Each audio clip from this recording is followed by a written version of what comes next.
A gente vai entrar agora com a segunda palestra do professor Rômulo de Jesus. Rômulo, que ele é técnico e bacharel pelo Instituto Federal do Rio de Janeiro. Ele atualmente é mestrando pelo IPPN da UFRJ, faz pós-graduação em Química de Produtos Naturais.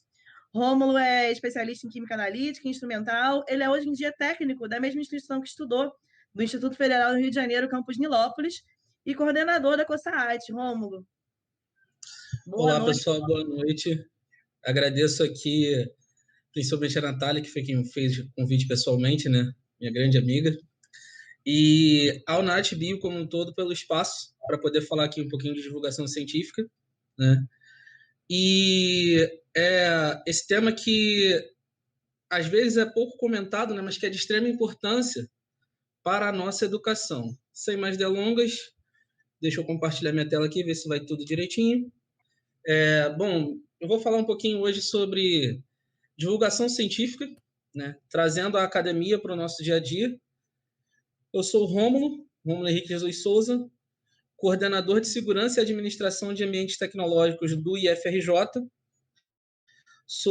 Minha formação, né, é técnico em meio ambiente, é o ensino médio técnico do IFRJ, e também bacharel em Química pelo campus Nilópolis, né? E, bom, vou falar um pouquinho, começar me apresentando, falando por que eu estou falando sobre divulgação científica, né? Eu atuo, apesar de ter um cargo de nível técnico, não ser professor, né? A área da docência, a gente flerta, né, bastante, eu e a área da docência. Eu tenho vontade de, mais para frente, ser professor,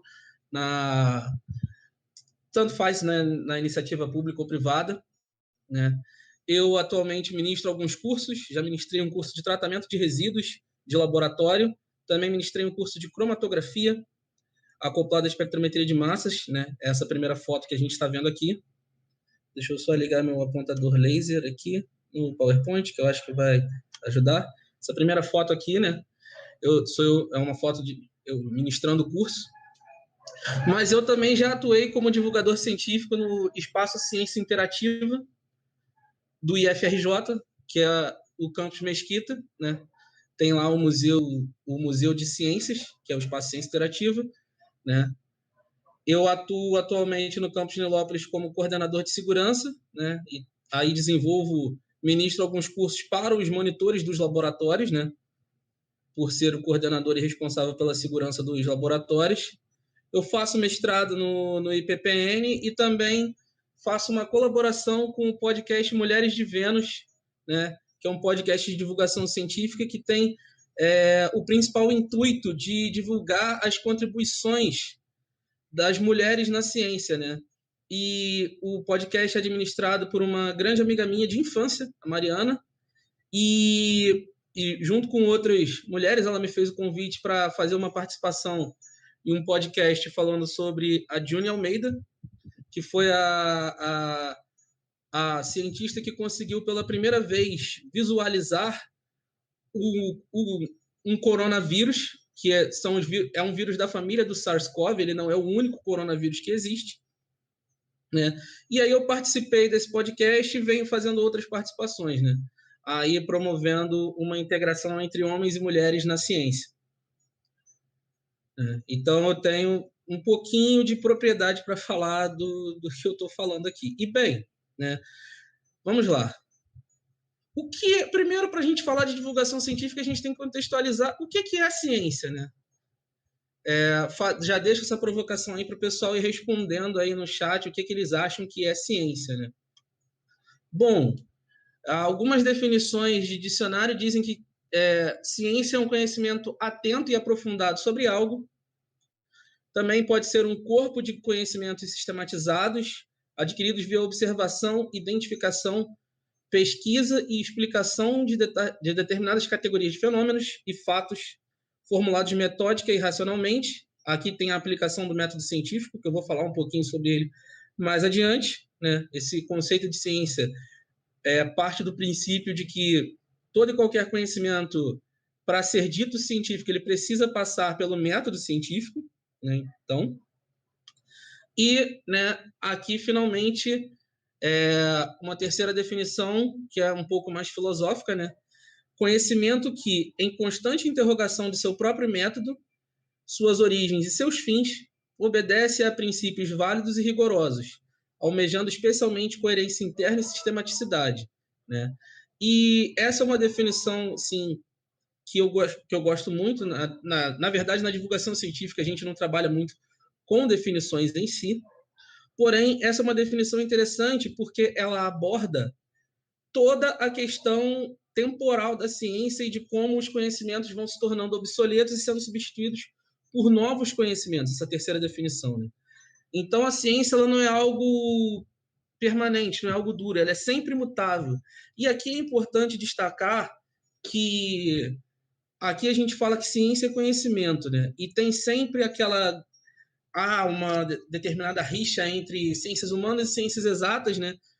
E dando uma revisada, né, para essa palestra, né, eu já tinha essa crença em mim e pude pensar melhor ainda de que conhecimento ele é humano. Então toda e qualquer ciência ela é humana. Então essa briguinha, essa birrinha que tem entre ciências humanas e ciências exatas, né, ela não deveria existir, porque a gente precisa da ciência, das ditas ciências humanas, né, para poder divulgar de forma melhor a ciência que é produzida pela ciência exata, né?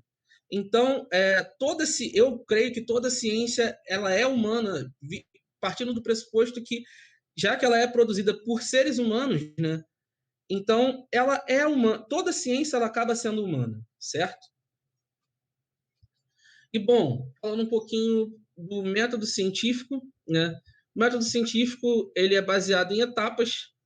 As primeiras etapas são de observações de fenômenos, sejam eles, no caso das ditas ciências humanas, fenômenos sociais ou fenômenos naturais, no caso das ciências que estudam a natureza, nas ciências da natureza, né?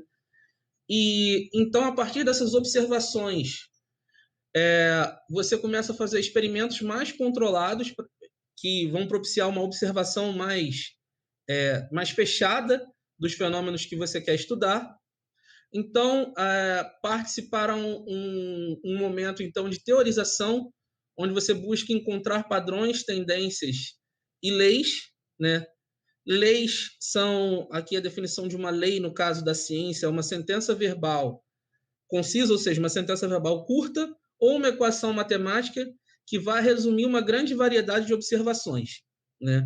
Aqui eu trago o exemplo da lei da conservação das massas, cunhada por Antoine Laurent Lavoisier, onde ele diz que na natureza nada se cria, nada se perde, tudo se transforma, né? E essa observação, essa lei de Lavoisier, ela obviamente ela necessita de que se tenha um sistema fechado, né, para que essa lei seja verdadeira.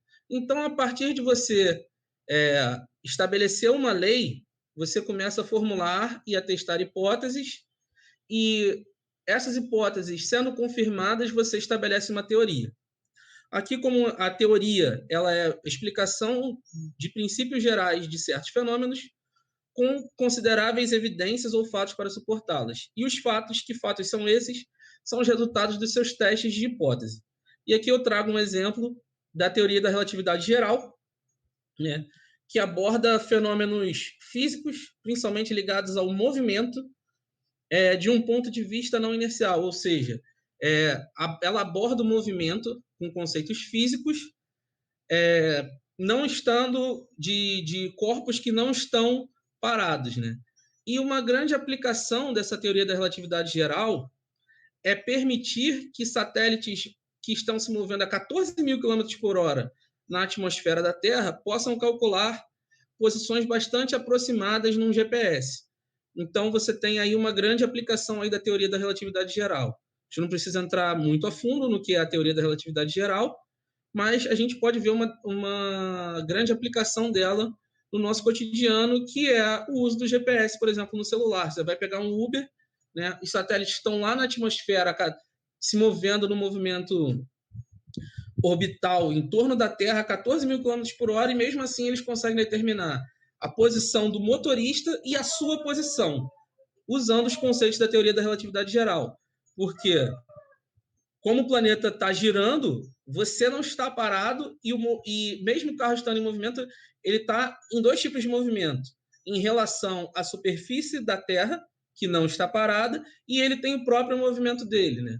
Então, a teoria da relatividade geral é usada para esses fins, né?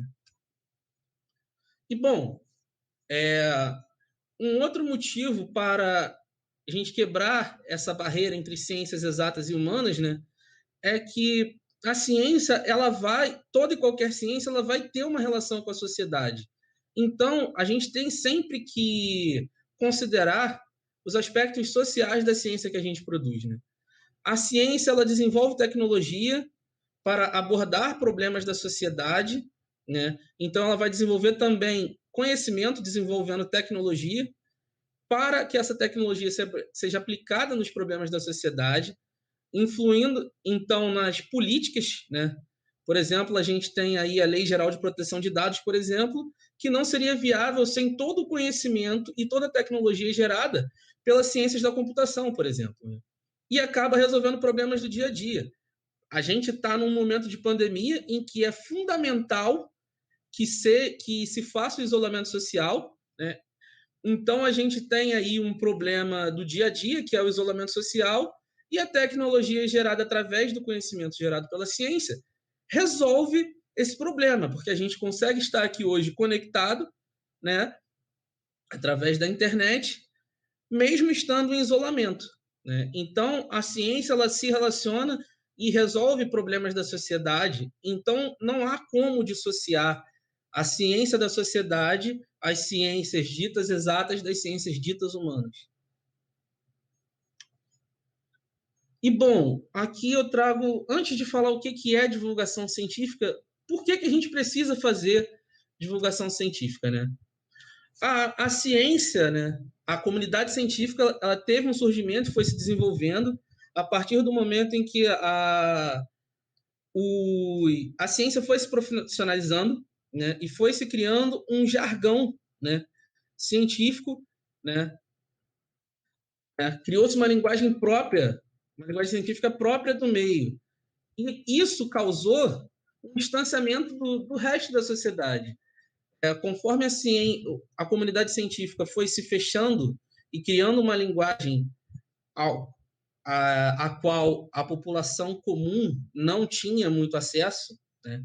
Principalmente lá nos primórdios no século XVII, XVIII, né? Houve essa criação desse distanciamento do resto da sociedade e isso suscitou a necessidade de a gente informar a sociedade sobre o progresso científico, né? E por que a gente precisa informar a sociedade sobre o progresso científico? Como um cientista vai conseguir verba para desenvolver a sua pesquisa se ele não souber, se ele não tiver uma boa comunicação, se ele não souber explicar para um governante que não necessariamente tem conhecimento sobre ciência? Como ele vai conseguir essa verba? Através da divulgação científica. Ele vai ter que explicar para esse político, para esse governante, aquele experimento, aquela tecnologia que ele quer desenvolver de uma forma que esse governante, mesmo sem ter um embasamento científico muito grande, consiga entender. Então, aí mais uma relação entre ciência e sociedade, né? A necessidade de financiamento da ciência traz essa necessidade de que a gente saiba comunicar e divulgar muito bem, não só as tecnologias e o conhecimento que a gente produz, mas também os resultados e o que de benéfico vai trazer esse conhecimento e essas tecnologias produzidas. Bom, aí mais um porquê da gente fazer a divulgação científica, né? A gente viu diversas informações com essa pandemia sendo divulgadas por aí, né? Por exemplo, essa de que o Covid-19 é imune a organismo com pH maior que 5,5, né? E aí, por exemplo, a gente viu essa postagem rodou muito pelas redes sociais, por exemplo, limão, que é uma fruta cítrica, né, que é rica em ácido cítrico, tendo aí um pH de 9,9. Como é esse pH? Ele é um pH alcalino, como é que uma substância, uma fruta que tem uma substância ácida vai ter um pH alcalino, né? Impossível, né? Tangerina também tendo pH alcalino, aqui frutas e vegetais tendo pHs alcalinos que não são verdadeiros, né? Então, a divulgação científica é interessante também para o combate às famosas aí fake news, né? Então, um povo que é educado, né? A divulgação científica tem esse poder também de realizar uma educação não formal, né? Então, um povo que tem uma base sólida de ciência, ele não cai nessas fake news, né? Ele tem uma dificuldade maior de cair nessas fake news, nessas informações mentirosas e criminosas que vão sendo disseminadas por aí, porque isso é um atentado à saúde pública, né? As pessoas que acreditam nisso acabam, por exemplo, achando que estão consumindo limão, estão colocando um pH alcalino no seu organismo e por isso estão imunes ao coronavírus, não tomando os cuidados, né? Isso é um crime contra a saúde pública, na verdade, né? Deveria ser tipificado como crime contra a saúde pública. Outro exemplo de divulgação científica voltado para a saúde, né? A gente tem aí o famoso movimento antivacina, né? Que a gente está vendo um grande debate aí nas redes, na mídia, sobre as pessoas muitas pessoas dizendo aí que não vão tomar vacina por conta de informações falsas que vão sendo divulgadas por aí, né? A gente tem o exemplo dessa chargezinha, né? Onde a pessoa diz que não vai tomar vacina porque não acredita na vacina, dizendo que ela é uma bobagem, né? E aí as pessoas perguntam onde é que está a família dele, e tá todo mundo com sarampo, né? Porém, o sarampo ele foi erradicado em todo o continente americano, e isso englobando América do Norte, América do Sul e América Central, no ano de 2002. Só que por conta desse desserviço, que é o movimento anti-vacina, a gente tem o seguinte cenário epidemiológico, né? A gente tem aí em 2016 e 2017 a gente tinha aí um total de 0 casos, né, de sarampo, porém, já em 2018 foram observados 822 casos, né, considerando aí um surto, né, de sarampo, né, o que mostra, e o sarampo ele é principalmente nocivo para crianças pequenas, né, crianças de 0 a 5 anos sofrem muito com sarampo, podendo chegar a óbito, né.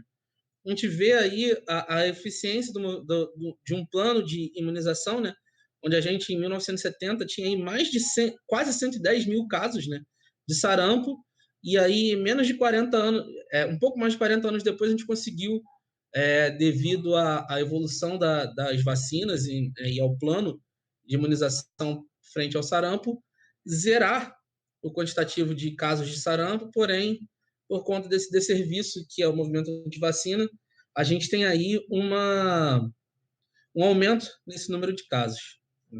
Outro motivo, também relacionando a um tema bem atual, né, é o uso correto de máscaras, né, e muitas pessoas você pode fazer um pequeno trabalho de perguntar, né, pelas ruas o porquê que você tem que usar máscara e muitas pessoas não sabem, né. Então, isso mostra a necessidade e a importância da divulgação científica, principalmente na área da saúde, num contexto de pandemia, no contexto que a gente está vivendo aí de pandemia. As pessoas, e a gente vê muitas pessoas aí usando a máscara, mas usando de forma errada, o que a pessoa acaba se enganando, né? Achando que está se protegendo e na verdade não está.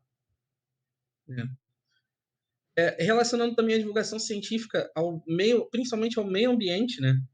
A gente tem aí amostras de degradação ambiental por vários fatores, poluição do solo, da água, do mar, né?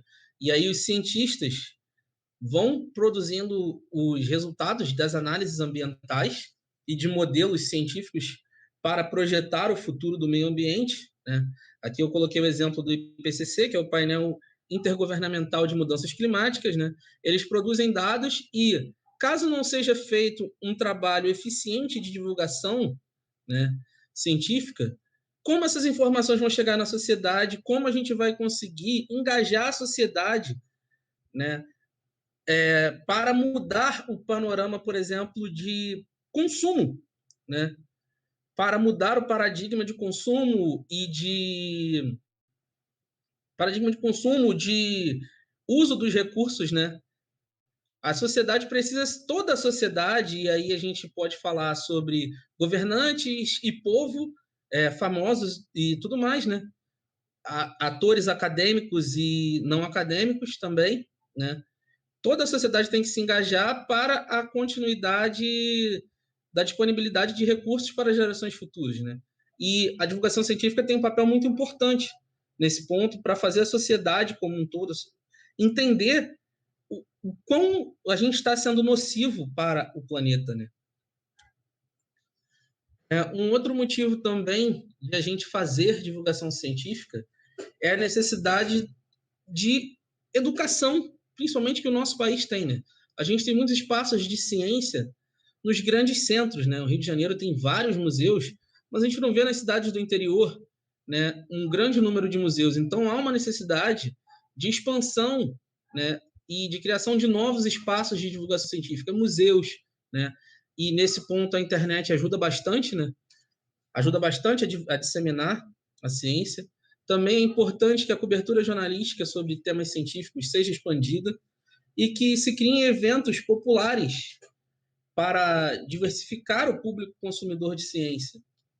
A gente precisa de cada vez mais pessoas falando sobre ciência e tendo base para falar sobre ciência para melhorar a situação tanto educacional quanto científica mesmo, de produção de ciência do nosso país.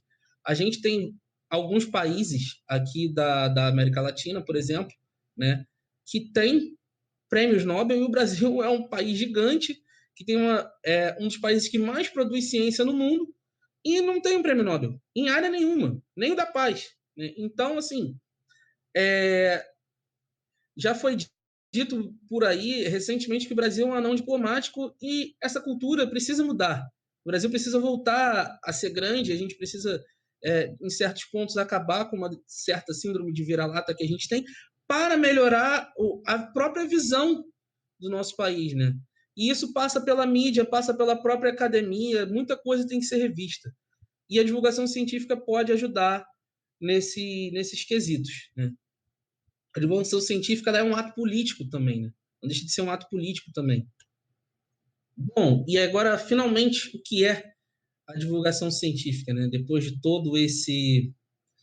toda essa conversa sobre os motivos de fazer a divulgação científica, o que é a divulgação científica?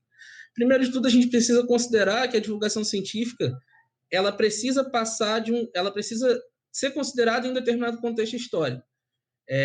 Determinadas atividades que antigamente poderiam ser consideradas de divulgação científica, hoje podem não ser. Aí aqui eu trago dois exemplos, né? Um exemplo de uma demonstração, né, do século XVIII, onde Jean-Antoine Nollet faz uma demonstração de eletricidade estática aqui sobre o corpo de uma mulher. Ele fricciona em sua roupa esse bastão e ele passa próximo ao cabelo dessa mulher. Ele está pendurada para mostrar para a plateia que não havia, né, nenhuma outra interferência, ela não estava ligada ao chão, né?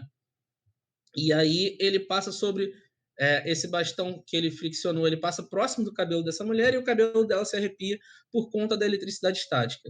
E aqui a gente tem uma outra forma de divulgação científica que era muito comum também nos séculos 17 e 18, que é esse livro de Euler, né? Euler era um físico e matemático alemão, onde ele faz o título do livro é Cartas a uma Princesa da Alemanha sobre temas de física e filosofia. E aqui ele aborda com uma linguagem mais popular, digamos assim, temas da física para expandir o público alvo desses livros que ele produzia, né? Então, nesse livro aqui, principalmente, ele acaba abordando de uma forma mais leve e mais interessante para o público leigo, digamos assim, os temas de física e filosofia.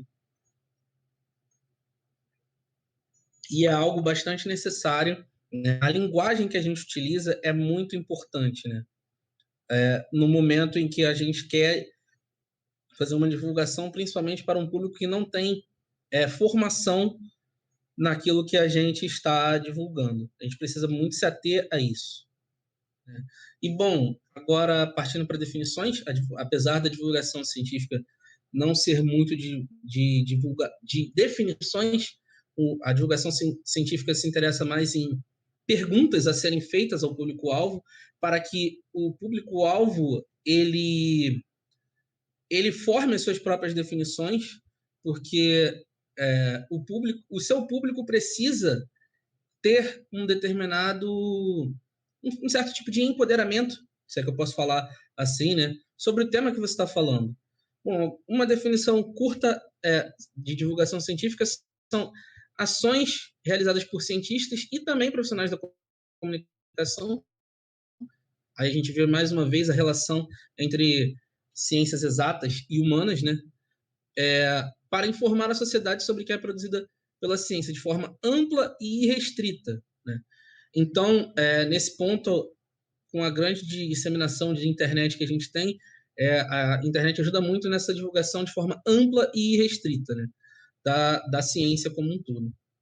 E uma outra importância da divulgação científica, né, é de que ela designa, né, ela mostra como o conhecimento científico é produzido, a formatação, né, que esse conhecimento científico vai ter e como ele vai ser passado para a sociedade, né?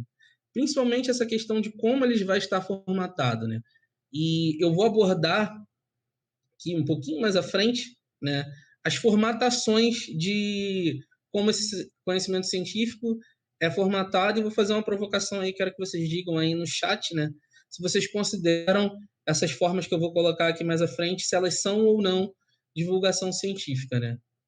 Por exemplo, esse aqui é um paper, né, um artigo científico que fala que níveis elevados de glicose favorecem a infecção do SARS-CoV-2, né, e a resposta de monócitos através dessa proteína HIF-1-alfa, ela é dependente ela é dependente, né, da via da glicólise, né?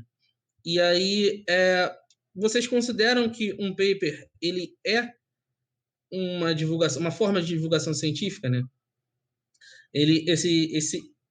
A grande informação, né, desse artigo é essa, né, de que há níveis elevados de glicose, principalmente que são muito comuns em pacientes diabéticos, né? Eles favorecem a infecção do SARS-CoV-2 e aumentam a virulência né, da infecção pelo coronavírus, né? E é um artigo produzido aqui no Brasil, na Unicamp, né? E aqui a gente tem aqui uma descrição rápida, né? Um resumo rápido, né? Onde a infecção do SARS-CoV-2 acontece, e aí ela tem uma invasão aqui nas mitocôndrias, e aí uma proteína que é produzida na mitocôndria, ela gera, de certa forma, uma anomalia dessa proteína HIF-1-alfa. Então, os genes envolvidos num processo celular chamado de glicólise, que é o processo que gera energia para as células, esse processo ele é dificultado, né? Então, causa-se aí, né, a morte de células epiteliais que favorecem principalmente, né, os danos que tem no pulmão, principalmente no pulmão, né? O pulmão também tem células epiteliais, e isso acaba influenciando na severidade das infecções. E assim, o artigo científico, apesar de atender um público muito mais restrito, ele acaba sim sendo uma forma de divulgação científica. Porque, por exemplo, eu sou químico, né? De certa forma, eu sou em parte leigo em termos principalmente da bioquímica da parte médica, né? E lendo esse artigo aqui para trazer para a apresentação para vocês, eu acabei tendo contato com conhecimentos científicos nos quais eu sou leigo, mesmo sendo da área científica, né?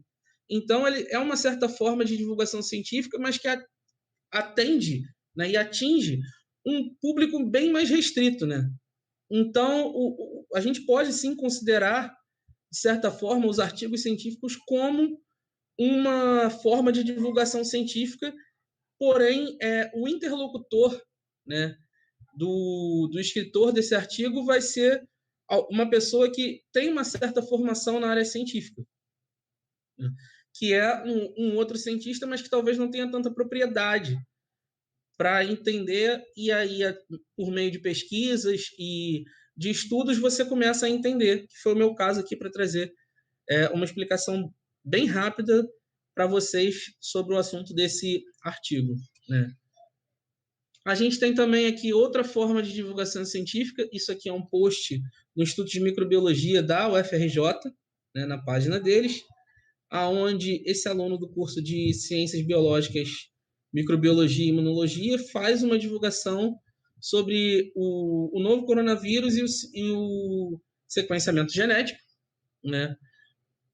E aqui ele rapidamente informa para um público um pouco mais amplo, né, que aí é o público já do Instituto e da UFRJ como um todo e de outras universidades, a importância de se sequenciar o vírus, né? E qual é o impacto que esse conhecimento vai ter para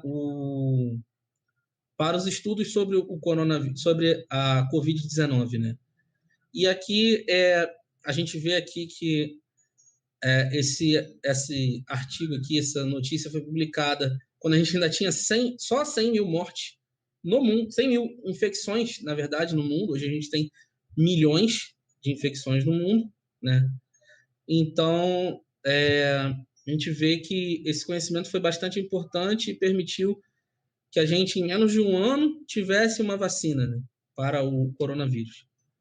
Aqui é um outro, sobre o mesmo tema, né?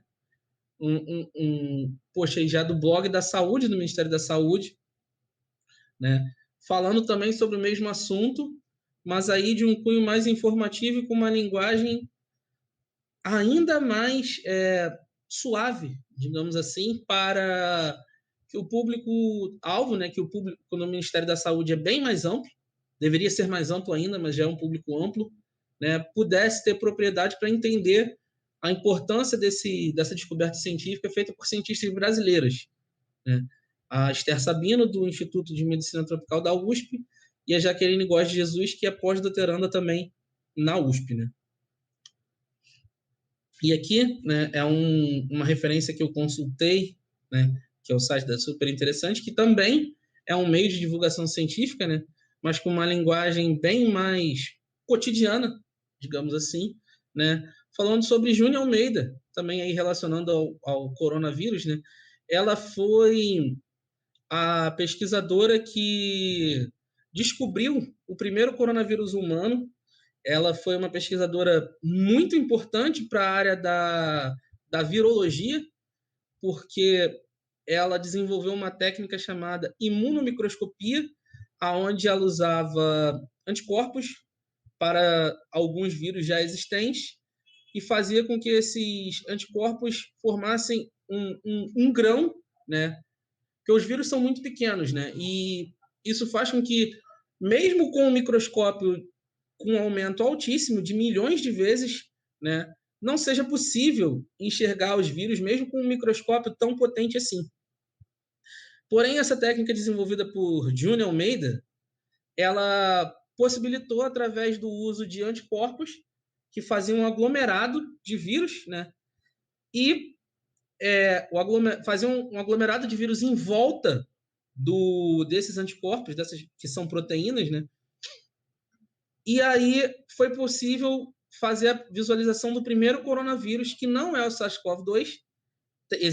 A coronavírus, como a gente viu ontem nas palestras, né? Eles são uma família de vírus, né? E ela descobriu o primeiro coronavírus, e ela foi a primeira pessoa a descobrir e conseguir uma visualização, uma foto, né? Do coronavírus que infectou os humanos pela primeira vez, né?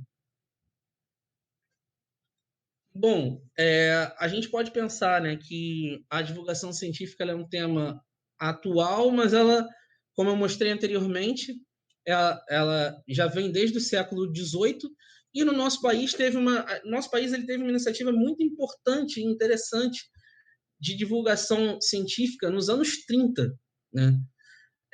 Que foi a Revista Nacional de Educação, que era um periódico do Museu Nacional que circulou de outubro de 1932 a junho de 1934. Foi dirigida por Edgar Roquette Pinto, né? Ela teve 21 números veiculados em 16 volumes e, né, a grande vontade de Roquette Pinto nesse momento era levar o conforto moral da ciência e arte para todos os lares brasileiros, né? Sendo aí uma grande iniciativa do Ministério de Saúde, do recém-criado, né? Ministério da Saúde, da Educação e Saúde Pública, né? E ele permitiu, ele permitiu um grande embate ideológico, né? E a defesa da educação de forma irrestrita para todos no nosso país, porque na verdade, né, nessa época havia defensores da eugenia, né, que diziam que combatiam a miscigenação no nosso país, né?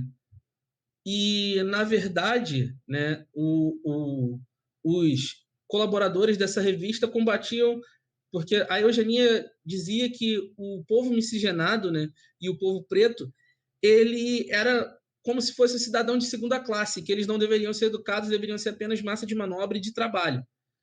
E o interesse de Roquette Pinto, de todos os desenvolvedores e colaboradores dessa revista, era justamente massificar a educação em ciência e em arte, né? E para isso, né, ela tinha um formato pequeno, leve, de fácil manuseio e com diversos artigos em linguagem acessível, com muitas imagens, né? Ela tinha cartilhas de alfabetização, por exemplo, em que pessoas que fossem alfabetizadas facilmente poderiam ajudar outras pessoas a serem alfabetizadas, né? E ela é um verdadeiro veículo de esperança para a educação do nosso país naquela época, né?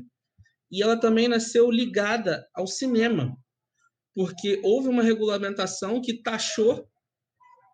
criou uma taxa para a geração de documentários e distribuição de documentários e filmes no nosso país, e essa taxa financiou a criação dessa revista, né? E foi uma iniciativa muito importante para a área da educação, o início, o engatinhar da área da educação no nosso país, né? E o Ministério da Educação e Saúde Pública, com essa revista, ele tinha o intuito de disseminar informação científica para criar uma rede de cientistas no nosso país, de fato, né? Também com a sua distribuição, uma tiragem considerável para a época, né? 2.500 exemplares, a gente pode aí considerar, né, a dificuldade de impressão naquela época. Então, ela tinha um intuito, mesmo com toda a dificuldade, com todas as barreiras para a disseminação de um periódico impresso naquela época, ela tinha o intuito de circular por todo o país, até mesmo nos cantos mais distantes, como, por exemplo, a Amazônia e o interior do Nordeste, o sertão, e ela conseguia chegar, mesmo que com atraso, né? Os desenvolvedores da revista, eles tinham esse interesse, né, de criar um sentimento de unidade nacional através da ciência e da arte e da educação. Então, eles queriam também criar uma cultura de valorização da educação. Eles incentivavam a colaboração do leitor. Então, o leitor poderia se corresponder com a revista e mandar temas que eles queriam, que o leitor quisesse ver na revista, que o leitor tivesse curiosidade. Então, ela tinha essa interatividade, mesmo com todos os problemas de comunicação, todas as dificuldades de comunicação que tinha naquela época. Por conta da arte, ela tinha interesse também de criar um senso estético de arte na população. E tinha um interesse também, através da divulgação de imagens em alta qualidade, ela tinha interesse em imagens do interior do Brasil, imagens do nosso país, ela tinha interesse de fazer a população conhecer melhor o próprio país e ela e ela trazia temas tanto das áreas, tanto para as pessoas que moravam nas áreas urbanas, quanto para pessoas das áreas rurais. Então, ela era uma grande iniciativa que acabou se perdendo com o tempo, né, e com os novos interesses que foram surgindo para a política brasileira, infelizmente, porque ela era uma iniciativa muito interessante e feita, pasmem, pela elite. A elite tinha o interesse de educar, uma parte da elite, né, tinha o interesse de educar a população como um todo, coisa que a gente não vê hoje em dia, né? E, bom, agora falando um pouco do acesso à divulgação científica, né? Antigamente, nos primórdios das publicações da ciência, né? Essa a, a principal veículo, né? Eram os livros, né? E aqui a gente tem uma foto de uma biblioteca, né? Para ilustrar, a gente tinha os livros nas bibliotecas dos mostreiros, né? E mesmo as bibliotecas elas tinham uma certa restrição ao seu acesso, né? Apenas membros da elite e bibliotecários poderiam ter acesso irrestrito, mas mesmo assim havia um interesse em alguns lugares, né, de que em certas áreas das bibliotecas, e bibliotecas antigamente pareciam verdadeiros labirintos, mas o público, em alguns mosteiros, havia interesse de divulgar, né, o conhecimento dos livros para a população comum, né? Eles tinham acesso às áreas mais simples, né? Às publicações mais simples dessas bibliotecas. E a gente tem aí um contraponto que hoje a gente tem um acesso à informação praticamente que massivo, né? Mas, de certa forma, também restringido pelos bibliotecários de hoje em dia, que a gente pode fazer uma comparação, né? Que seriam aí as grandes editoras, né? Como a Elsevier e outras, que fazem com que você tenha que pagar até 40 euros para acessar um artigo se a sua universidade não tiver aí acesso, né, a uma rede a rede internacional aí de divulgação de artigos, né? E a gente também tem que considerar no acesso à informação a contra-informação, né? Que é a divulgação de informações falsas, né? Então a gente tem que ter muito senso crítico aí para acessar essas informações e por isso aí mais uma importância da divulgação científica, né? Bom, as formas de se fazer divulgação científica hoje, a gente tem as revistas, o rádio, né, que principalmente mais está caindo em desuso, mas ainda assim a gente vê programas, a televisão, os blogs e aí os museus. Aqui é uma foto de um museu que eu trabalhei, que a minha esposa trabalhou também, que é o espaço, a exposição Neurosensações no campus Mesquita do IFRJ. Convido aí vocês quando nós estivermos podendo circular novamente, visitarem. Fica no município de Mesquita, bem no centro, próximo à estação de trem. Temos aqui também o MAST, que é um espaço formidável de divulgação científica, né, onde a gente tem observações do céu e tudo mais, né? E com o advento aí da internet, a gente tem o Anchor, né, que é uma plataforma de divulgação de podcasts, o Spotify, que tem podcasts também, o Deezer, o YouTube, né, onde a gente tem vídeos e programas aí nos canais do YouTube. Temos o Twitter, o Instagram, o Facebook, o TikTok, né, onde a gente pode encontrar aí no TikTok até alguns videozinhos bem legais sobre divulgação científica, basta dar uma procurada, né? Então a gente tem bastante plataformas para divulgar a ciência hoje em dia, né? E aqui, para finalizar, né, chegando aqui ao fim da minha apresentação, já falar um pouquinho do nosso papel como divulgador científico, né? A gente, produtor de conhecimento, divulgador, a gente pode atuar aí como uma ferramenta para levar o conhecimento, né, para a sociedade, né? E eu tenho para mim, né, e acredito que todo cientista deveria ter também, né, um pouquinho dessa sementinha da divulgação científica, porque a nossa ciência ela tem que contribuir para a sociedade, principalmente aqui no nosso país, já que mesmo com os cortes, né, ela ainda assim, em sua grande maioria, ela é feita com o dinheiro do contribuinte, né? Então a gente tem essa obrigação, meio que obrigação, né, de pensar a nossa ciência aí para a sociedade, né? De forma a contribuir para a sociedade, né? Então, eu faço essa provocação para a gente pensar no papel aí do nosso divulgador científico.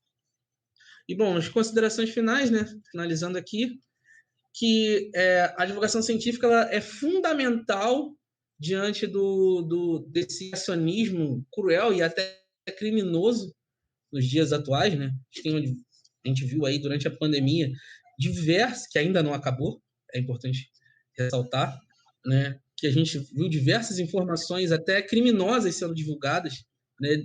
Desincentivando as pessoas a tomar os devidos cuidados. Divulgar a ciência também ajuda a formar novos cientistas, a despertar o interesse, né, da sementinha ali da ciência aos novos cientistas, né?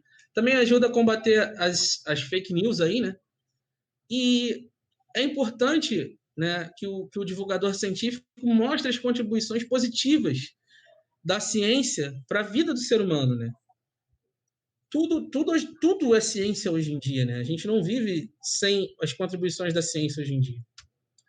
E fechando, né? Os profissionais aí é interessante, né, que os profissionais da divulgação científica invistam em suas habilidades de comunicação, né? É importante a gente estar sempre se aprimorando na nossa forma de falar e na forma também de escrever para o nosso público, né, de gravar vídeos, se apresentar e tudo mais, né? A gente precisa estar sempre atento a novos conhecimentos que sejam da nossa área e também a novas formas, por exemplo, as redes sociais, né, a formas de publicar nas redes sociais, para que isso seja cada vez mais interessante para o nosso público, e a gente consiga expandir o nosso público.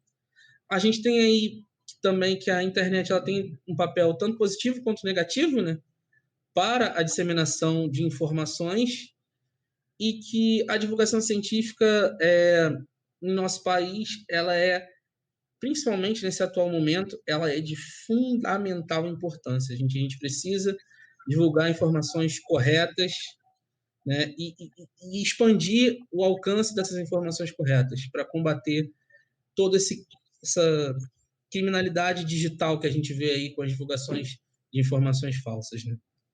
Eu convido vocês a conhecerem a NatBio, que me deu esse espaço aqui para falar um pouquinho, que é uma plataforma de divulgação científica também. Também apresento aqui a Rede UPC, que eu colaboro um pouquinho com eles, né, através do Mulheres de Vênus, que é um dos podcasts que faz parte da Rede UPC, né, que tem várias plataformas de divulgação científica. E, finalizando aqui, eu agradeço demais a vocês pela audiência e pela paciência. Muito obrigado, pessoal. Obrigada, Rômulo, esclarecedor. Eu vou dar alguns informes e vou começar a abrir para pergunta, tá? Pessoal, a gente vai estar passando agora a lista de presença do evento do dia de hoje no chat e vamos passá-la mais uma vez ao intervalo da terceira palestra. Nos informes finais, é importante assinar a lista de presença para a gente conseguir terminar os 2 dias certinho com o nosso certificado. Rômulo, muito obrigada. É muito interessante realmente porque esses museus universitários trazendo a ciência de forma acessível, com pequenas experiências táteis, às vezes, a questão da eletrostática, do cabelo em pé, a questão do sal, quando você joga na chama, e aí ele troca do azul para amarelo, e a criança ela consegue associar a questão da chama oxidante com a redutora, é muito interessante.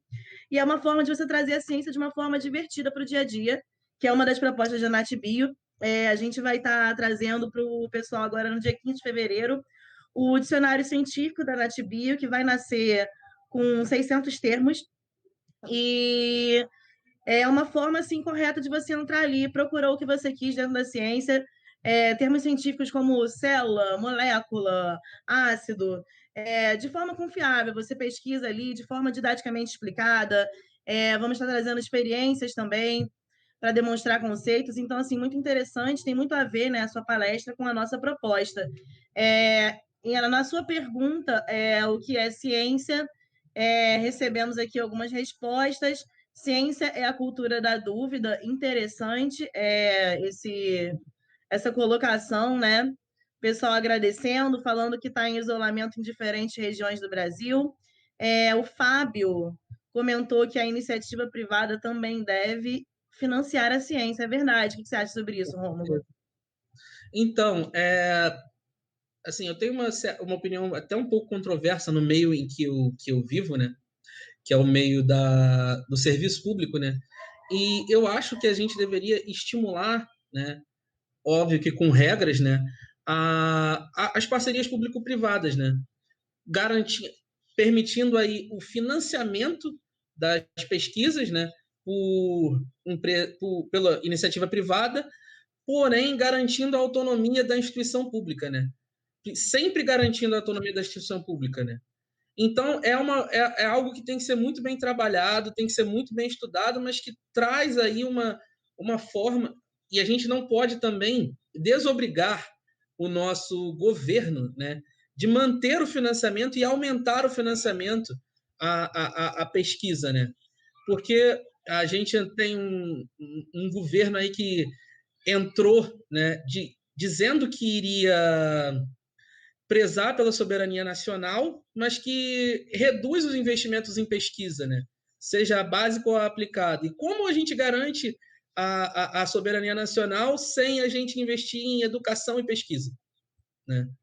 Eu trago essa provocação aí para a nossa plateia. Como a gente vai pensar em soberania nacional se a pesquisa e a educação perdem financiamento e são colocadas como inimigas da sociedade, né? Hoje a gente tem, né, nós divulgadores aqui científicos e servidores e os servidores públicos também da área da educação precisam ser pontos de extensão, né? A gente tem um grande problema nas universidades e órgãos de educação e de ciência, que é o problema da extensão, né?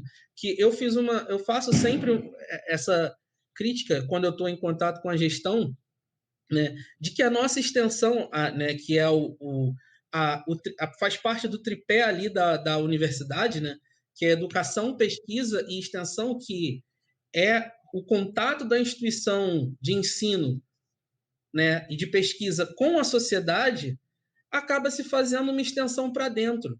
Porque você não faz. Você acaba, por exemplo, eu chamo de extensão para dentro, né? Porque você faz cursos somente da área que aquele campus trabalha. Por exemplo, lá no meu mundo, né, o IFRJ, a gente tem muitos cursos na área de química, mas a gente não tem, por exemplo, algo que poderia ser benéfico para a população, né? Um curso, por exemplo, eu e Natália, que somos alunos de lá, né? A gente tem, por exemplo, lá a disciplina de cultivo de plantas medicinais. Por que não fazer, por exemplo, isso já foi uma provocação que eu fiz diversas vezes, a gente tem um horto lá. Por que não dar treinamento para a população pobre de Nilópolis, que às vezes não tem o que comer, né? Para fazer uma pequena hortinha na sua casa, cultivar plantas medicinais, né? Usar a estrutura do campus para ensinar esse pessoal a extrair, por exemplo, óleos essenciais e vender e permitir criar uma incubadora, criar uma startup com o pessoal do próprio município, viabilizando que eles possam comercializar esses óleos essenciais produzidos ali na estrutura do campus, e aí sim fazendo uma extensão de fato, né? Por que não entrar em contato com a prefeitura de Nilópolis para que, por exemplo, o pessoal do curso de produção cultural do IFRJ possa usar o espaço do parque de eventos, que é ali do lado do campus do IFRJ, para fazer atividades de extensão com a comunidade, de programas culturais, shows com a comunidade. Isso é extensão de verdade e falta muito. Falta gente que tenha vontade de fazer isso no serviço público, né? Na educação. Muitos se dizem defensores ali da educação, mas na hora de botar a mão na massa, né? E fazer as coisas acontecerem, falta um pouco de É vontade. interessante essa sua fala, Rômulo, porque ela cai aqui junto com a pergunta que fizeram logo em seguida para você.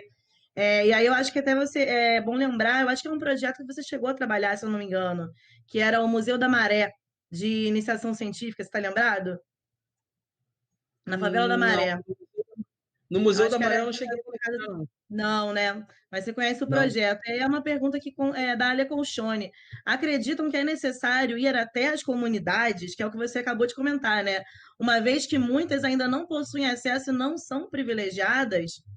Inclusive, numa reunião que eu participei com a diretora do instituto onde eu faço mestrado, né, ela fez uma reunião com o alunado, e eu fiz essa provocação a ela. Né? Nós somos um instituto de pesquisa de produtos naturais. Funcionamos na Ilha do Fundão, que tem espaços enormes subutilizados. Por que, por exemplo, não desenvolver um projeto de extensão de verdade, né, com a comunidade da Maré, trazendo esse pessoal para dentro do campus da UFRJ, porque é uma instituição pública, ela é do povo. Né? A gente tem que acabar com essas barreiras. As instituições públicas, elas são do povo. Elas são para o povo utilizar os espaços delas, as bibliotecas, os computadores, os laboratórios. A gente tem que acabar com essas barreiras de uma vez por todas. Né? E eu aqui penso, né, que, inclusive, é por isso que a gente tem toda essa cultura, né, de demonização até das universidades públicas, né? Onde as pessoas disseminam em fake news de que tem gente que na universidade pública só tem gente pelada, tem laboratório de síntese de drogas sendo aí disseminada até pelas autoridades, né? Essas fake news aí, né? E aí, por exemplo, uma ideia que eu dei para a diretora lá do Instituto de Pesquisa de Produtos Naturais, que eu acho que ninguém pensou nisso, ou então ninguém teve vontade de fazer, e, por exemplo, a gente tem um espaço grande lá. Loteia esse espaço, faz um espaço, a gente planta, por exemplo, quer ver uma coisa que pode super dar certo? Mamona é uma planta que está em tudo quanto é lugar. Você olha para o lado e aí num terreno baldio já tem mamona crescendo. Né? A gente planta mamona naquele solo ali, ensina a galera da comunidade a plantar, a produzir o óleo, faz uma planta piloto de produção de óleo, e com esse óleo de mamona nas mãos, você faz o quê? Já treina esse pessoal, né, para produzir biodiesel, que pode alimentar justamente os ônibus que circulam dentro da própria UFRJ. É um projeto circular, de química circular, entendeu? E que vai tirar pessoas da inércia do conhecimento, né, que estão ali à mercê de muita coisa ruim dentro da comunidade, né? Vai agregar conhecimento para a vida dessas pessoas, experiências que podem colocá-las aí, por exemplo, dentro de uma indústria química, né? Que a pessoa vai ter experiência prática, da vivência prática, né? E, ao mesmo tempo, ela pode aí desenvolver um interesse para fazer uma graduação na área tecnológica, e ela, tendo o pertencimento de que aquele espaço da universidade é dela, ela gera um interesse maior para usar aquele espaço que é de todos nós. Né? Falta muito esse conhecimento na população brasileira, que toda e qualquer instituição pública é minha, não é do servidor público, não é do governante, ela é do cidadão. Né? E muitas vezes a instituição pública ela não é pensada, ela não funciona para o cidadão, ela funciona para quem está ali dentro. E isso afasta a nossa população das instituições públicas, quando deveria ocorrer justamente o movimento inverso. Porque as pessoas, né? Eu fiz alguns cursos de gestão pública colaborativa nessa pandemia, né? E eu percebi que falta muito essa cultura do servidor público ir atrás ali, né? Daquele cliente do serviço dele, né? Para entender o que aquele cliente quer, para entender como ele pode funcionar, fazer aquele serviço que ele está prestando funcionar melhor para o cliente final, que é a sociedade. Né? Trazer a universidade para as pessoas, né? Não as pessoas para a universidade.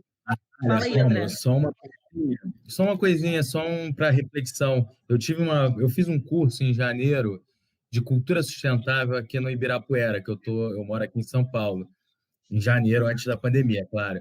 Aí, a professora falou uma coisa que eu achei muito interessante, que eu nunca tinha parado para refletir nisso, né?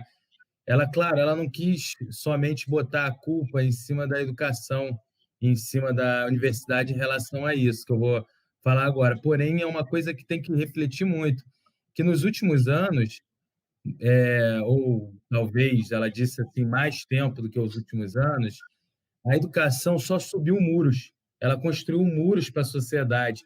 E aí ela até usou, Perfeito. brincando, o muro da escola. A escola não tinha, hoje tem muros e muros muito altos, porque fica preocupado se o aluno vai fugir ou não da escola. Enquanto que aí ela elogiou a saúde fez um trabalho reverso.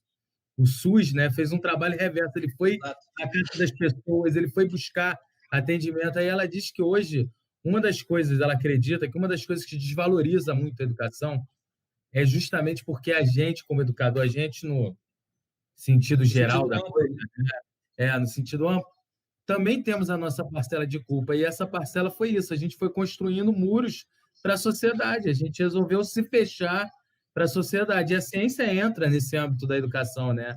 E a sim, gente sim. se fechou para a sociedade, literalmente. E aí, por isso, rola também muita confusão entre ciência e sociedade, rola também essas questões. Então, é uma coisa que a gente tem que refletir muito. Eu fiquei muito na cabeça quando ela falou isso. A gente literalmente subiu muros para a sociedade. Concordo Excelente. plenamente. E a gente precisa, e na verdade, né, eu hoje sou mestrando, mas, por exemplo, eu participei já de eventos em que, e disciplinas lá no mestrado, né, em que as pessoas faziam um trabalho bem didático e eram criticadas, né? As pessoas eram criticadas por fazer um trabalho bem didático, né? E aí, porque o seu trabalho está muito didático, não está atendendo o propósito da disciplina. Só que, sim, por que não ser didático? Você tá se colocando ali como um mestrando, um doutorando, para ser um multiplicador do conhecimento. Então, é fundamental que a gente seja o mais didático possível para alcançar públicos cada vez maiores, porque é exatamente isso que você falou, André. A gente acaba criando muros, criando barreiras, quando a gente tem que. Quando diversas referências que eu já li na área da educação falam até em transdisciplinaridade, ou seja, todas as disciplinas funcionando como uma só, que é a disciplina do conhecimento. Todo conhecimento é importante, né? Todo conhecimento acaba sendo importante, né? E às vezes a gente fica muito fechado nas nossas caixinhas, né? Eu já vi, por exemplo, eu já trabalhei, por exemplo, com pesquisadores que eram químicos, né? Mas na época eu trabalhava com físico-química, né? E eu fui analisar uma amostra biológica para obter um dado da parte bioquímica de uma planta. E aí, meu orientador, cara, procura alguém da bioquímica que eu não manjo nada de bioquímica. Só que o cara é tem 3, 4 pós-doutorados. Pô, era ele que devia me ensinar, sabe? Mas não, ele estava ali tão fechado na caixinha dele da fisicoquímica, sabe? E a gente não pode mais ser assim. A ciência brasileira precisa romper essas barreiras. Já deveria ter rompido, na verdade, essas barreiras, né, da transdisciplinaridade, né? Senão a gente vai ficar cada vez mais para trás. E a gente não pode botar só a culpa na falta do investimento. A gente tem que assumir a responsabilidade, né, que a gente tem de garantir ali, né, que a gente esteja sempre se desenvolvendo, né? Então a gente tem muita responsabilidade e a sociedade científica brasileira tem muito, muito mesmo que evoluir nesse quesito. A gente está dando nosso tempo, tem bastante comentário para o Rômulo, a gente não vai conseguir ler todos, nem todas as perguntas, mas a gente vai disponibilizar o e-mail do Rômulo no chat, e quem quiser mandar uma pergunta para ele por e-mail, tenho certeza que ele vai ter prazer em responder. Com Vou ler o certeza. último comentário aqui, rapidamente, com bastante tato também, e responder de forma sucinta, para a gente terminar aqui, com base em que você está associando o surto de sarampo ao movimento anti-vacina? Por que não associá-lo a possíveis mutações no agente patogênico? Eu vou dar uma pontuada rapidinho, Rômulo, e aí você responde, agentes mutagênicos, né, que são capazes de induzir mutação, eles Uhum. podem ser físicos, químicos e biológicos. Então, assim, na verdade, assim, vacinas ou coisas do gênero, elas não são agentes mutagênicos, né? Agora, álcool e tabaco, por exemplo, são agentes mutagênicos. né? E a gente consome em larga escala. O que pode acontecer é realmente organismos, árvores, plantas, insetos, eles têm processos evolutivos. E dentro desses processos evolutivos, eles acabam agregando características genéticas que diferenciam eles. Óbvio que um vírus, como ele completa o ciclo de vida dele dentro do hospedeiro, se sofrer uma mutação, talvez a vacina que você tomou anteriormente tem que ser pensada uma nova. Seria uma nova mutação daquela doença, mas isso não quer dizer que a que você tomou anteriormente não seja eficaz contra a doença que você tomou. Então, se você está com uma doença voltando, um surto de sarampo, esse sarampo está voltando. Então, a gente está falando de uma doença pré-existente, que a vacina funciona. Então, assim, nós temos uma nova variação de sarampo, aí nós temos que realmente pensar um novo medicamento. Se você quiser pontuar alguma coisa também, a gente parte já para os novos informes e a próxima palestra. E agradece a sua presença também, Rômulo. Muito obrigada. Obrigado, até agradeço pela pergunta, porque, na verdade, né, essa questão do movimento anti-vacina, né, as vacinas, elas funcionam aí com um termo que foi muito utilizado nessa época de pandemia, na questão da imunidade de rebanho, né? A questão da vacinação, ela é uma questão, além de científica, social também, né?